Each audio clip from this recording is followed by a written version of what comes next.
کے جائیں گے۔ جنہوں نے قرآن کے ساتھ وفا کی ہے قبر کے اندر بعد میں گئے ہیں، پہلے قرآن ان کا استقبال کر رہا تھا۔ پہلے زمانے میں کفن چور ہوا کرتے تھے، ایک شخص تھا کفن چرایا کرتا تھا۔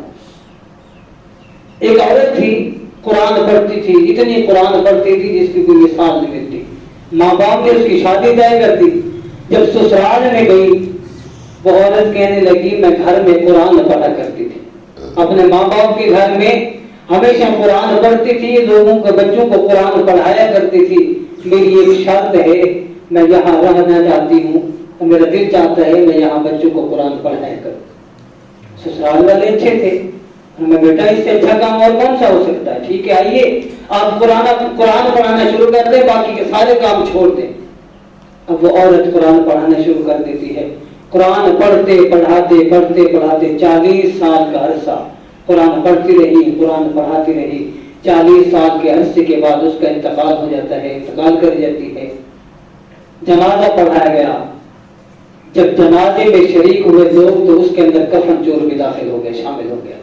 نیت یہ نہ تھی کہ جنازہ پڑھنے جا رہا، یہ نیت تھی جنازہ پڑھوں گا، دفنائیں گے، دیکھوں گا، لوگ چلے جائیں گے، میں کفن چوری کر لوں گا۔ جنازہ پڑھنے کے بعد دفنایا گیا، وہ شخص ہمیشہ ساتھ رہا۔ جب جنازہ پڑھ کے چلے گئے، دفنا کے چلے گئے، وہ شخص چلا گیا۔ جب سارے لوگ چلے گئے واپس آیا، اس کا پیشہ تھا قبر کھودتا ہے، جو ہاتھ ڈالتا ہے کہ میں کفن چراؤں۔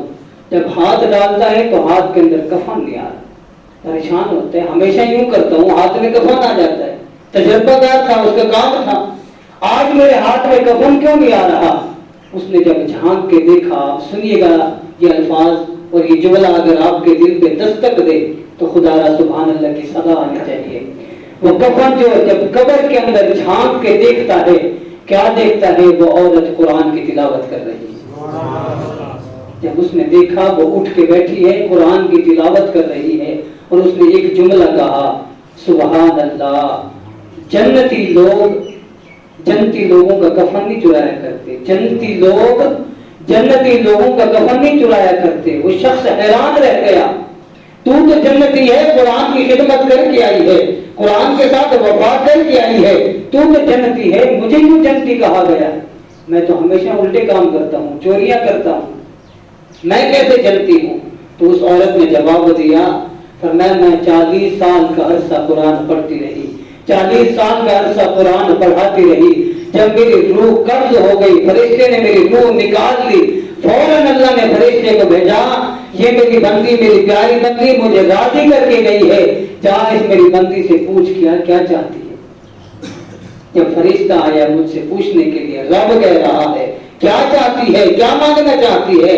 اس عورت کہتی ہے میں نے ایک ہی جواب دیا ہے، اللہ مجھے اور کچھ نہیں چاہیے، بس اتنی گزارش کرنا چاہتی ہوں جو بندہ میرے جنازے میں ہے اللہ اس کی بھی بخشش فرما دے۔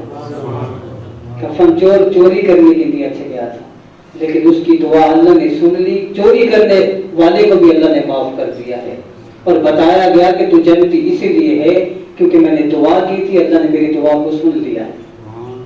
اگر آج ہم قرآن پڑھتے پڑھاتے اس دنیا سے جائیں گے، ہماری زندگی جیسے آدھی گزر چکی ہے، اگلی زندگی اپنی سدھاریں اور اپنے بچوں کا مستقبل اچھا بنائیں۔ ہر باپ کی یہ خواہش ہوتی ہے کہ میرا بچہ اچھے سے اچھا بنے، میرے بچے کی زندگی اچھی گزری ہو۔ خدا کی قسم اگر بچوں کی زندگی اچھی گزارنا چاہتے ہو تو ان کا تعلق اللہ کے قرآن کے ساتھ جوڑ کے رکھیں اور رسول اللہ کے فرمان کے ساتھ جوڑ کے رکھیں۔